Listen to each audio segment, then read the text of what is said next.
Salutations to the Truth Core, whoever and wherever you may be across the planet. In an upload I did a day or so ago, I used the word authenticity. It came up in an anecdote I told about how a prominent New Age guru, self-defined guru, who owned a publishing company in Santa Fe, deleted that word from the lexicon of my book, The Seeker's Handbook, which came out in March of 1991. In the context of that little anecdote, I went on to explain my notion of mantique and my reasons for not using the terms spiritual and spirituality. But I didn't come back to the word authentic in that talk. And it occurred to me that it's appropriate because what I said, in fact, was that mantique is authentic spirituality.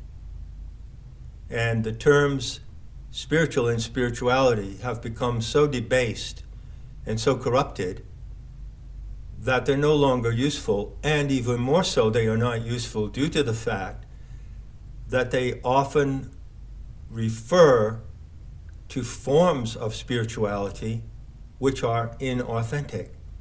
So in my view, spirituality in and of itself has become inauthentic. Bear with me just for a moment here where I make a typical excruciating Gnostic nuance.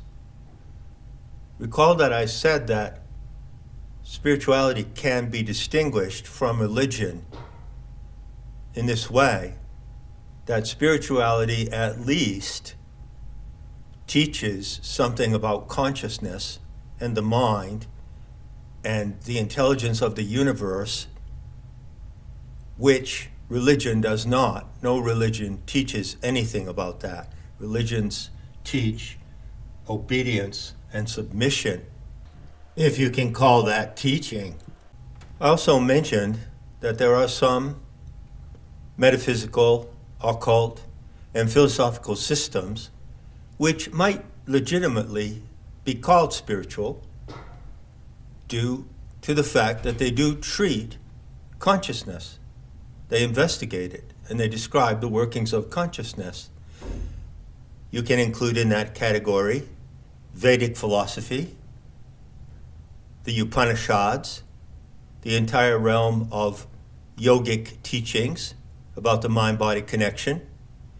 You can include some brilliant elements of Pali language teachings of Buddhism, especially about the concept of anatam, or the non-self, and also, of course, the whole 9 yanas, Hinayana, Mahayana, Vajrayana, Buddhism in general, Tibetan Buddhism in particular. Well, there's no question that these systems treat extensively of the workings of consciousness, so they could be called legitimately spiritual.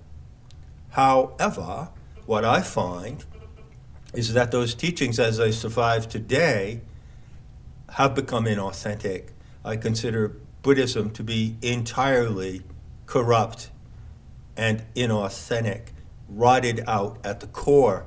Same thing, more or less, for Tantric Buddhism, Tibetan Buddhism, and Vajrayana. Although I've drawn deeply on those sources, I find that those representing those systems today, from the Dalai Lama all the way down the line through the Karmapas and the Tulkus,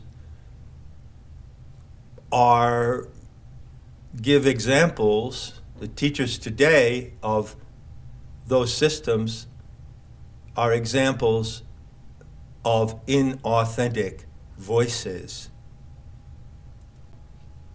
So it might be appropriate, in the interest of my pathetic attempt to appear coherent, to say a little more about authenticity. So are you ready for this? Snuggle up and pull up your pajamas, your jammies. Don't pull them up too tight, just so they're snug and comfortable. Sit back and relax, and here comes the riff. How about if I introduce my exposition by reading the definition of authenticity from the Seeker's Handbook? It did get to be included, and it sounds like this. Authenticity, the primary criterion for the validity of spiritual knowledge, that it comes from a source or author who is original and reliable, requires no badges or labels. From Greek, authentes, one who acts on his own. From auto, self, and hentes, which is an Indo-European base, which means to achieve or practice, thus self-achieving. That's the definition of authenticity, and just for the fun of it, there is a further reference in the lexicon. It says, also see delusion. Oh, what a delightful notion. Delusion. How does the Seeker's Handbook define delusion? From the Latin ludere, to play, and the prefix de, or away or from. Thus, that which goes away from play. 1. The condition of spiritual ignorance in which the true nature of the self and the world is mistaken or missed entirely. By strict reference to the Latin root, whatever you can't play with may be a delusion. This accords with the Eastern wisdom that teaches that the nature of all creation is divine play. 2. In recovery, take note, the process of lying to oneself and making it work, or at least maintaining the appearance that it works, usually coupled with denial. Thus, delusion is not just not having fun, it is persisting in what is not pleasurable or good for oneself while pretending that it is. All that written in 1990, 30 years ago, doesn't it bring up the vision of people wearing muzzles, believing that it's good for their health and they even like it? So, what is authenticity? How do you know it when you see it? How do you know it when you have it? When you yourself express it? There are two primary marks of authenticity. The first is originality. Authenticity is self-achieving. So if you are authentic in any area of life, whether it be dance, cooking, botany, rock climbing, whatever, then you are able to express from your experience innately what you originally know. And even though, for instance, if you are a cook and you have learned cooking from a master chef, if you have truly learned it and made it your own, then it is authentic. And you may repeat the recipe of the master chef just as you learned it, but it comes from you in an original form. It reproduces itself in you originally. So originality is the first mark or standard of authenticity. I would take a moment here to point out that being able to perceive authenticity in others is just as important and complementary to having authenticity yourself. Let me give you an example. Suppose that I go on a rock climbing course, and there is the master rock climber, and there are 3 other people on the course, and I'm the newcomer, I'm the neophyte. Well, I look to the master rock climber as someone of authority, meaning that I trust that they know what they're doing. They have proven their skills. They have proven that they can, for instance, exercise rock climbing mantique.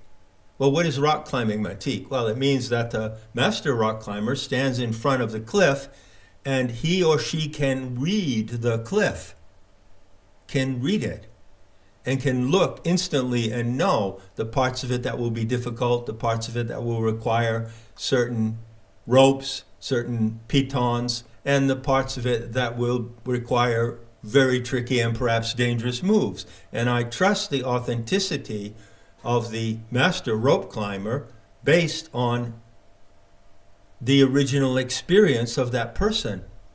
Now, there I am, the neophyte, and there are 3 other people on this team with me. And let's say that one of those people is a faker or a phony. The other 2 are sincere students who are learning. Well, in the course of the exercise, I can learn and share what I'm learning with the other 2 who are genuinely becoming authentic in their own way. They are genuinely acquiring mastery of rock climbing.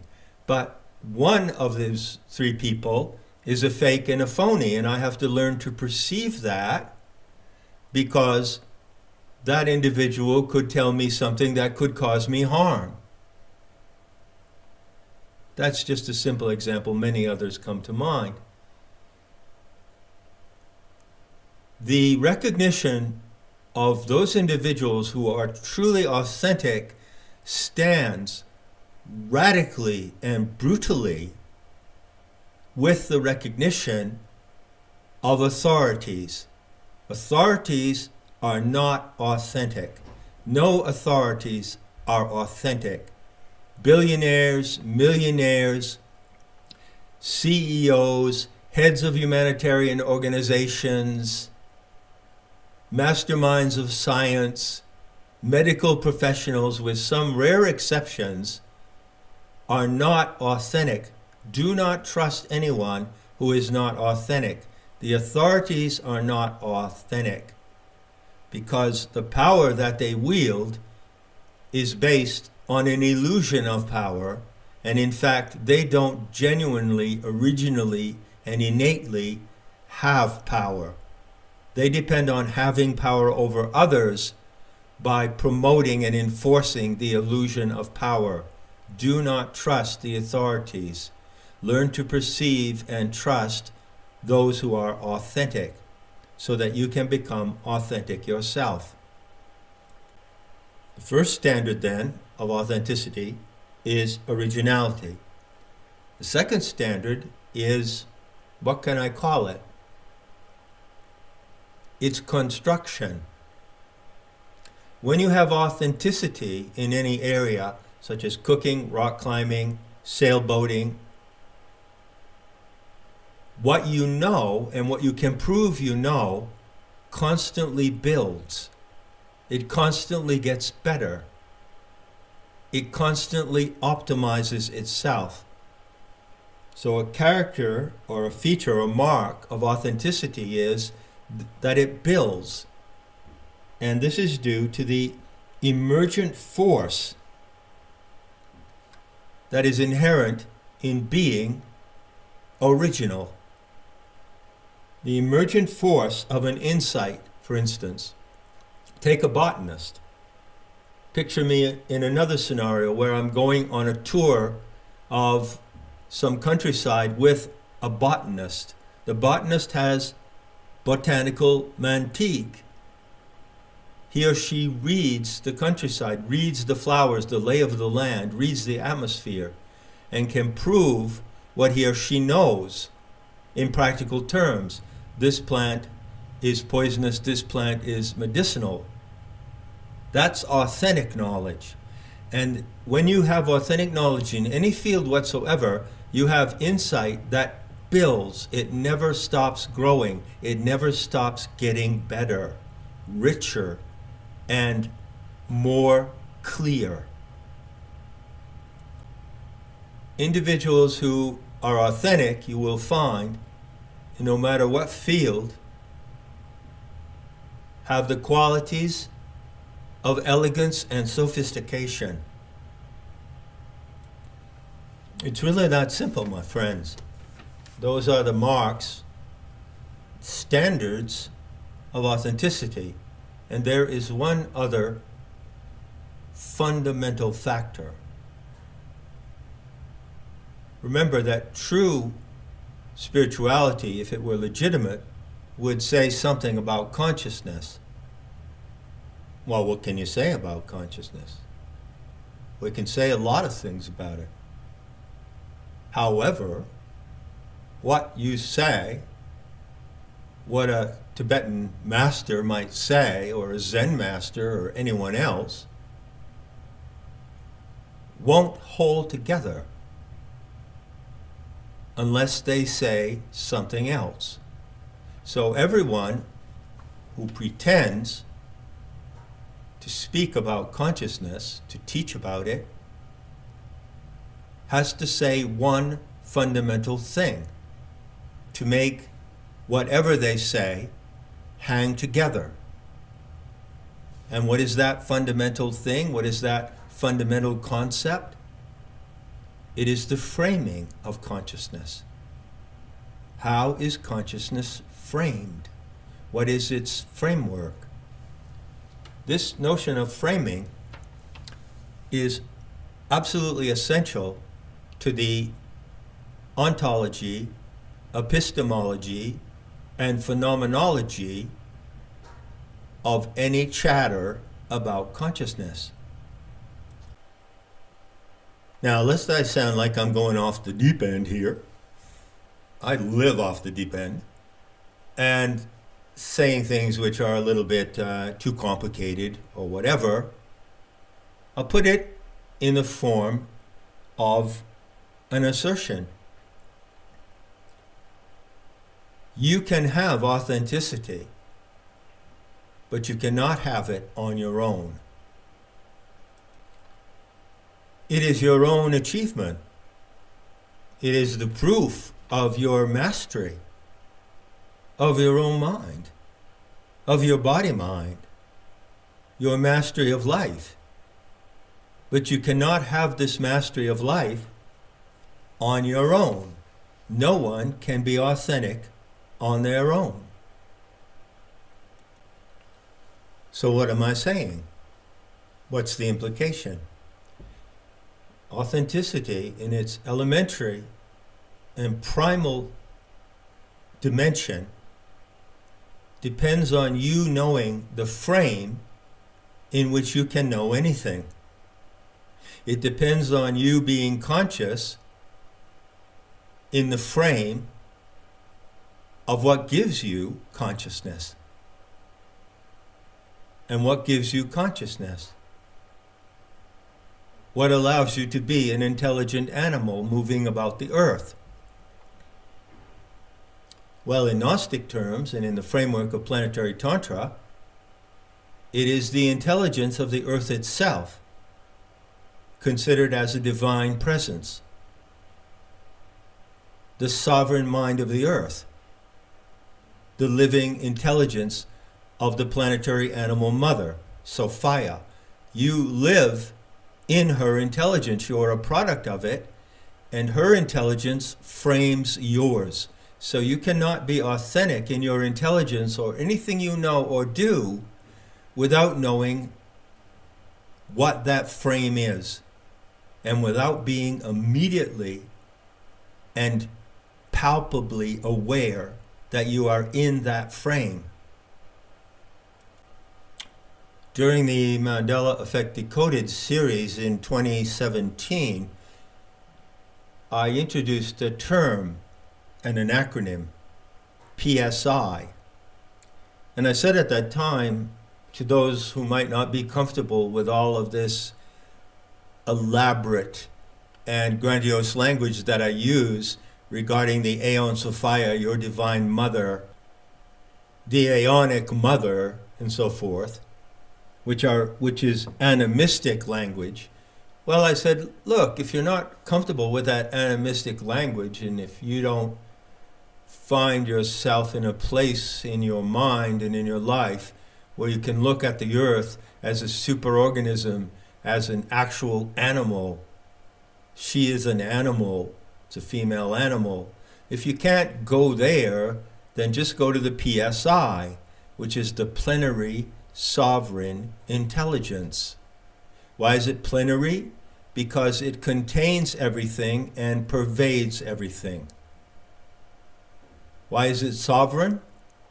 Because it is absolutely autonomous and independent, living, thinking, feeling, and acting in its own right.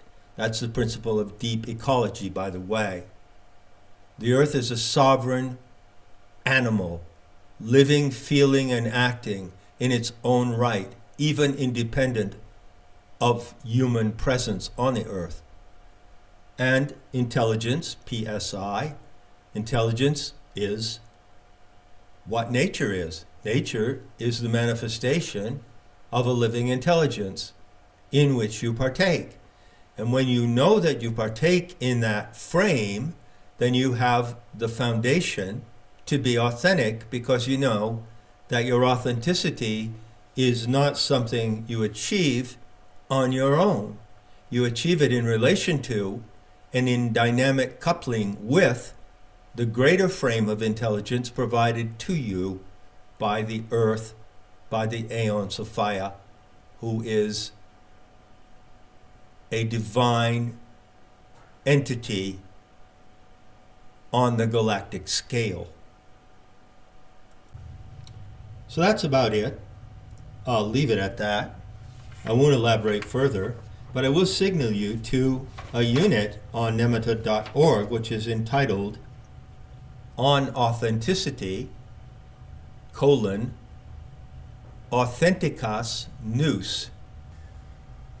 Authenticas Nous is Greek, and it's taken directly from a document in the Corpus Hermeticum in the first book.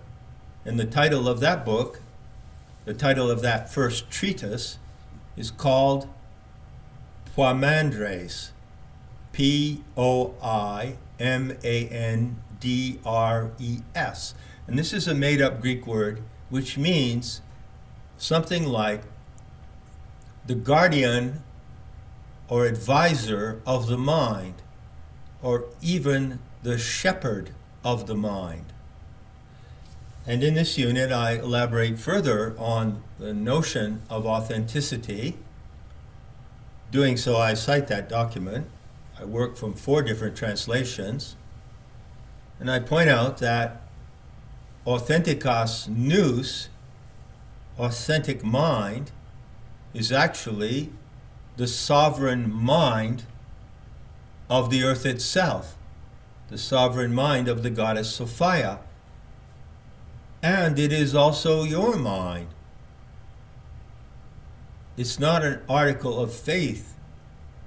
It's not an article of supposition or presumption, and it's certainly not an item of make-believe that you wouldn't even have a mind to listen to my words if she didn't give it to you in the first place. So there you go. I invite you to go to nemata.org, and if you register as a visitor at no obligation and no cost, you can access this unit, which contains a further exposition of this wonderful and enlightening concept of authenticity. Enough said, and I'll be seeing you in the beauty to come.